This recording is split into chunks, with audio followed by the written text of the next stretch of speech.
If you're about to start GCSE Photography and keen to get started so that you have a bit of a head start, ready to start in September, I have just the thing for you. I have spent time filming a masterclass specifically aimed at students, not teachers, but students that are looking to do really well on their course.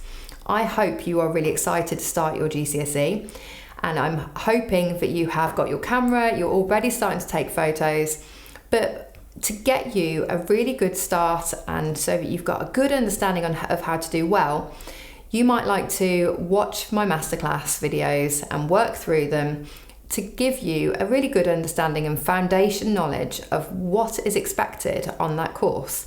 I am confident that if you have a really good foundation knowledge of what the course requires, everything from the different components, the exam project, all of the assessment objectives, how to do your artist research, how to experiment, different techniques that you can use within your camera, and how to do different editing techniques. What does a good one look like? What does a good grade 9 project actually look like?